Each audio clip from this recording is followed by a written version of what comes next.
Nah, sekarang kita masuk kepada prinsip-prinsip dari anti korupsi. Kalau tadi kan nilai anti korupsi, sekarang prinsip. Jadi prinsip anti korupsi merupakan langkah-langkah antisipatif yang harus kita lakukan agar laju pergerakan korupsi dapat dibendung bahkan kita berantas.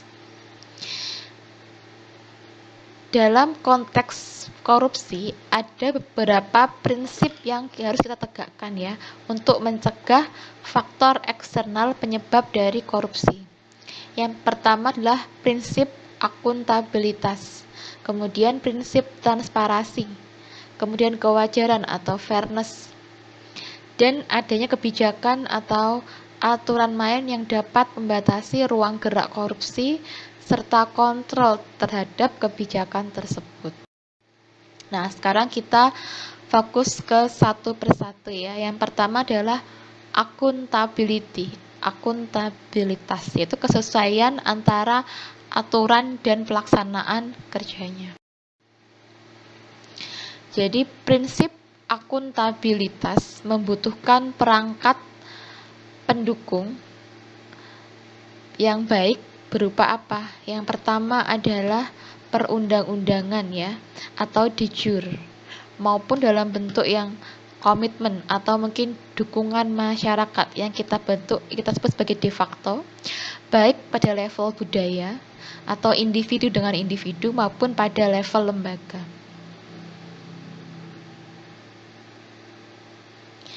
Nah, prinsip akuntabilitas ini pada dasarnya dimaksudkan agar kebijakan dan langkah-langkah atau kinerja dijalankan sebagai sebuah lembaga yang dapat dipertanggungjawabkan.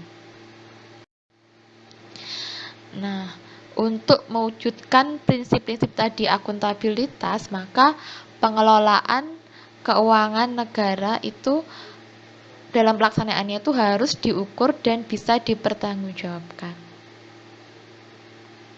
Yang pertama apa? Dengan cara mengukur melalui mekanisme pelaporan dan pertanggungjawabkan atas pelaksanaan semua kegiatan. Jadi setiap kali ada kegiatan harus ada pelaporannya, harus ada LPJ-nya. Termasuk nanti kalau kalian bisa kegiatan kemahasiswaan, ya harus ada LPJ-nya, kemana keuangannya gitu ya. Kemudian yang kedua adalah evaluasi. Evaluasi terhadap kinerja administrasi, pelaksanaannya, dampak dan manfaat yang diberikan oleh setiap kegiatan yang kepada masyarakat, kemudian yang memberikan manfaat secara langsung maupun secara tidak langsung atau jangka panjang. Jadi sektor evaluasi ini merupakan sektor yang wajib pada akuntabilitas demi menjaga kredibilitas keuangan yang telah dianggarkan. Jadi kalau tidak ada evaluasi yang serius akan mengakibatkan tradisi penganggaran keuangan yang sangat buruk ya. Misalnya nih, kalau kalian membuat kegiatan kemahasiswaan ya, maka selesai ada kegiatan ya harus bikin LPJ-nya, harus bikin rapat evaluasi, ditulis di LPJ-nya juga gitu ya. LPJ itu apa sih? Laporan pertanggungjawaban. Nah, ini yang kalau dari segi institusi, jadi misalnya ada kegiatan PMP di Poltekkes. Jadi prinsip akuntabilitas kita wujudkan dengan cara membuat laporan pertanggungjawaban yang tidak hanya diserahkan kepada Direktur Dayasot tapi juga kepada semua pihak ya, khususnya lembaga kontrol seperti Ijen AU gitu ya. Tetapi juga evaluasinya ini tidak hanya kepada pelaksanaannya, tapi juga kita evaluasi bagaimana sih dampak kelangsungannya, kelulusannya, serta masa tunggu kerjanya. Jadi prinsip akuntabilitas ini harus kita mulai terapkan ke mahasiswa ya, dengan harapan bahwa apa? Kalau sejari dini kalian sudah paham integritas, maka nanti kalian akan paham kesesuaian antara aturan dengan pelaksanaan kerja, sehingga akan semakin meningkatkan kredibilitas kalian sendiri. Selanjutnya adalah transparansi, merupakan prinsip yang mengharuskan semua proses kebijakan itu kita lakukan secara terbuka, sehingga segala bentuk penyimpangan dapat diketahui oleh masyarakat atau publik, ya. Jadi transparansi ini menjadi pintu masuk ya, sekaligus kontrol bagi seluruh proses dinamika pada kelembagaan, pada struktur lembaganya. Dalam bentuk yang paling sederhana, keterikatan interaksi antara individu atau individu dengan dua individu lainnya atau lebih mengharuskan adanya transparansi yang mengacu pada keterbukaan dan jujur ya. Jujur ya. Trust ya, menjunjung tinggi kepercayaan.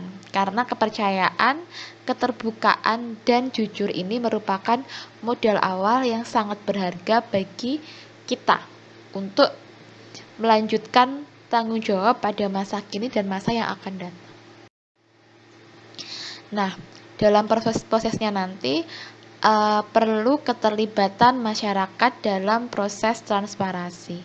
Mulai dari yang pertama yaitu penganggaran.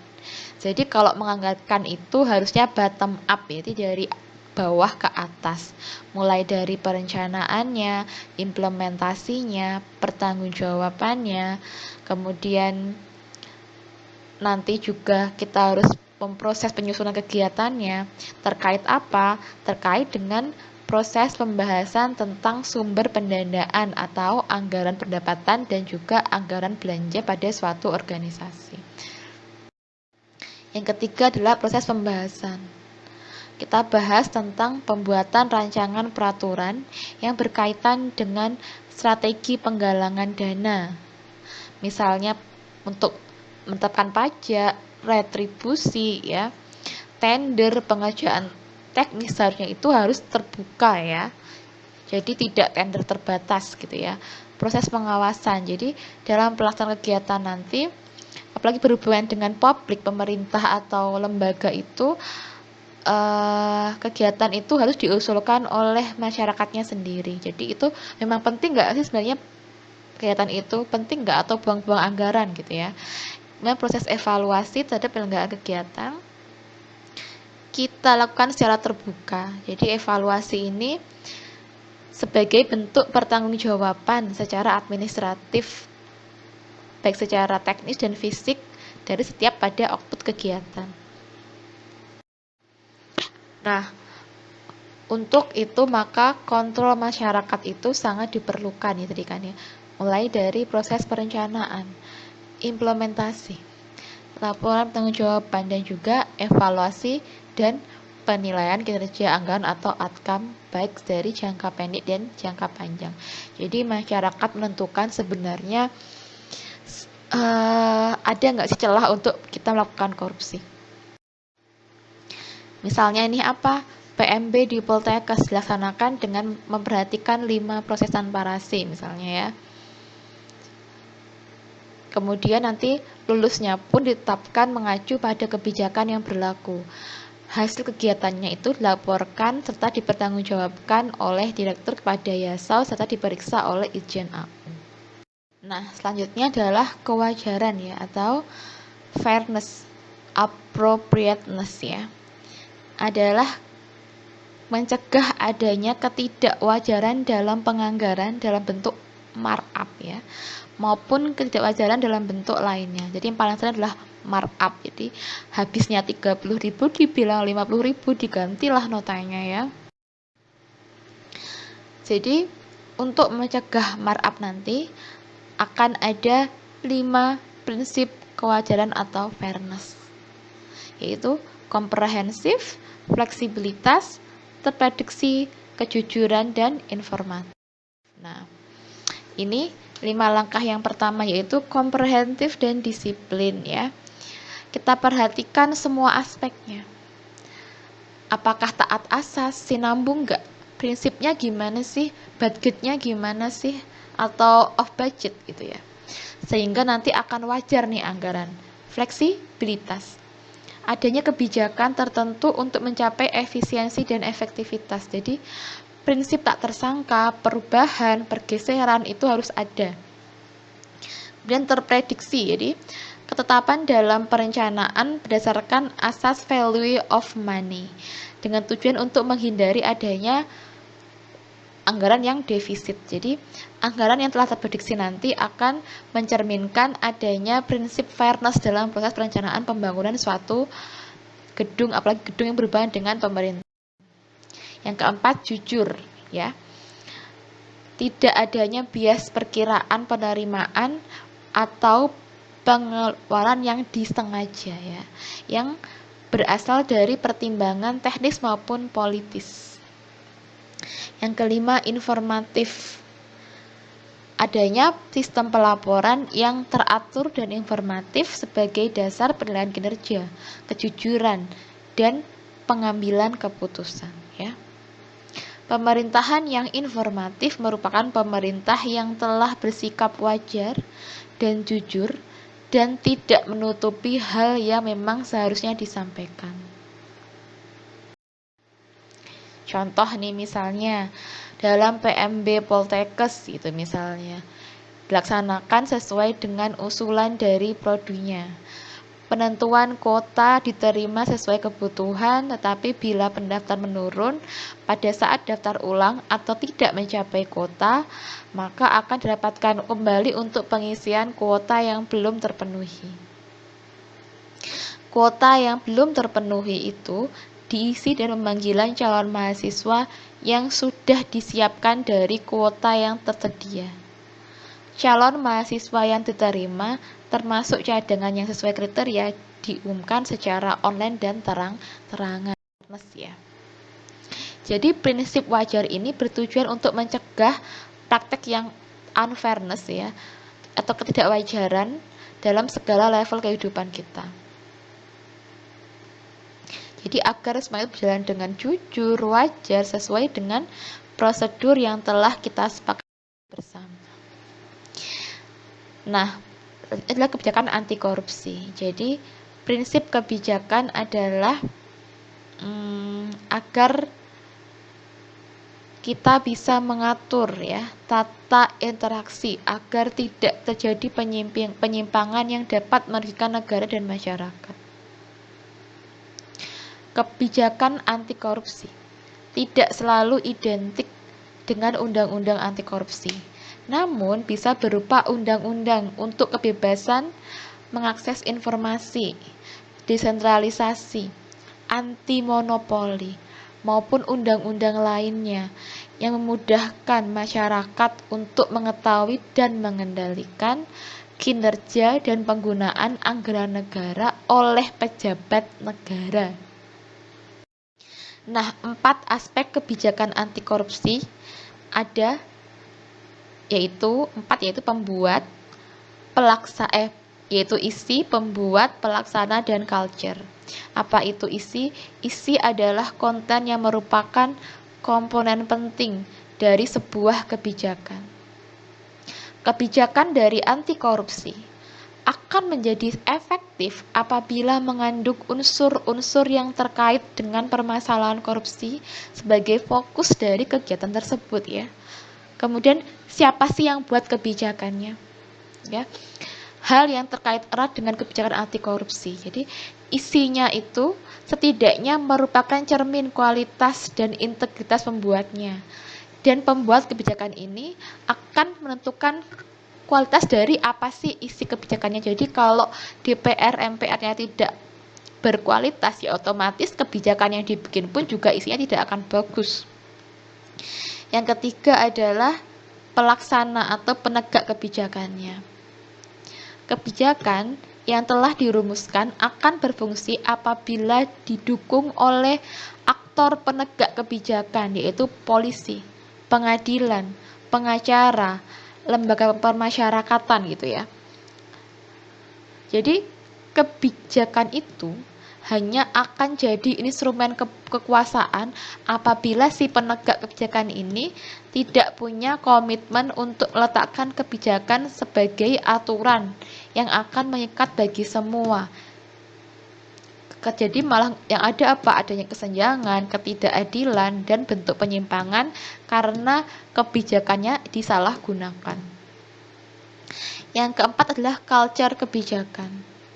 Keberadaan suatu kebijakan memiliki keterkaitan dengan nilai-nilai, pemahaman, sikap, persepsi, dan juga kesadaran pada diri masyarakatnya. Contohnya misalnya nih, penerimaan mahasiswa baru di Poltekkes. Jadi, kebijakan atau aturan penerimaan mahasiswa baru yang isinya tergambar dalam aturan seleksi penerimaan mahasiswa baru dilaksanakan sesuai dengan buku pedoman, di mana pembuat kebijakan penerima mahasiswa itu sesuai dengan aturan ya. Tapi kalau ternyata ditemukan tidak sesuai aturan, maka akan menjadi temuan. Kemudian, kontrol kebijakan adalah suatu upaya agar kebijakan yang dibuat benar-benar efektif dan akan menghapus atau mengeliminasi ya semua bentuk korupsi. Nah, ada 3 model kontrol terhadap kebijakan pemerintah. Yang pertama adalah partisipasi, yaitu melakukan kontrol terhadap kebijakan dengan ikut serta dalam menyusun dan melaksanakannya. Jadi kalau ingin mengubah DPR, MPR kebijakan, jadilah anggota DPR-nya dulu. Yang kedua adalah evaluasi. Jadi kontrol kebijakan yang berupa evaluasi ini fokus untuk mengontrol dengan cara menawarkan alternatif kebijakan baru yang dianggap lebih layak. Contohnya adalah revolusi mental misalnya. Yang terakhir adalah reformasi, itu mengontrol dan mengganti kebijakan yang kita anggap tidak sesuai. Jadi substansi dari 3 model kebijakan yang saya jelaskan tadi itu merupakan fokusnya adalah kepada keterlibatan masyarakat ya. Misalnya nih, contoh jika pelaksanaan ujian PMB belum efisien, misalnya ujian tulis menggunakan paper based test, masih terdapat kecurangan, maka penyelenggaraannya perlu dipertimbangkan untuk menggunakan komputer based test atau one day service sehingga tidak ada kecurangan, langsung tahu nilainya berapa gitu ya.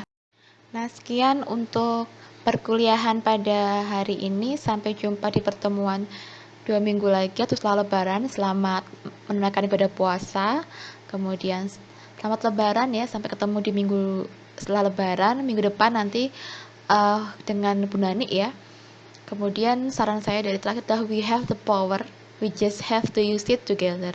Jadi kalau kita bisa loh merubah negara kita yang berbudaya ini korupsinya menjadi budaya anti korupsi. Mulai dari sekarang, sejak dini, dan mulai dari kalian. Selamat pagi, selamat belajar. Assalamualaikum warahmatullahi wabarakatuh.